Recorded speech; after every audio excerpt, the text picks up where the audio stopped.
बहीणजी व सर्व महात्माजी यांच्या सर्वांच्या चरणधुळीच्या आशीर्वादाने मनाला फार आनंद होत आहे. साधसंगजी, ब्रह्मा, विष्णू आणि महेश, राम, श्रीकृष्ण, त्याचप्रमाणे भक्त प्रल्हाद ही परमात्म्याची मानव जन्मात परमात्म्याने रूप घेतलेली आहेत. त्यांनी ही परमात्म्याची रूप घेऊन दैत्यकुळीत दैत्य हिरण्यकश्यपू अक्षय होता, त्यांनी देवांना भयंकर त्रास द्यायला सुरुवात केली होती. त्यामुळे त्यांनी भक्त प्रल्हादाच्या रूपाने दैत्यकुळी राक्षसाच्या कडे जन्म घेतला आणि भक्त प्रल्हादाने जन्म झाल्यानंतर राम नामाचा हे करायला सुरुवात केली. राम राम राम राम बोलायला लागले. परंतु हिरण्यकश्यपू दैत्य त्याला ते सहन होत नसे. त्यांनी एक दिवशी काय केला की भक्त प्रल्हादाला उंच कड्यावर नेलं आणि तिथून ढकलून दिलं. परंतु भक्त प्रल्हाद परमात्म्याचा अवतार असल्यामुळे त्याला तेथे काही झालं नाही, तो सुखरूप वाचला. तेवढं करून नंतर त्याच्या मनात आलं की तरी पण हा काय राम नामावली बंद करत नाही.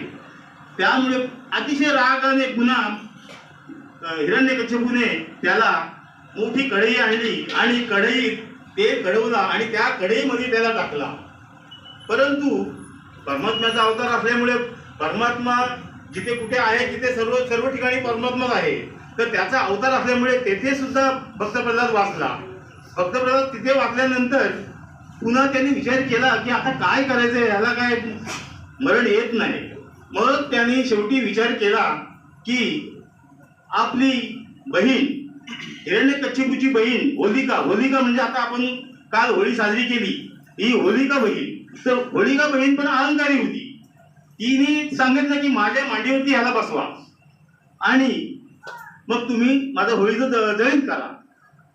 तर त्याप्रमाणे हिरण्यकश्यपू तो पण अहंकारीच, त्याने त्याला भक्त प्रल्हादाला होळीच्या मांडीवरती बसवलं आणि होळीच्या मांडीवरती बसवल्यानंतर होळी दहन केली. होळी दहन केल्यानंतर होळी थोड्या वेळाने होळी जळून खाक झाली.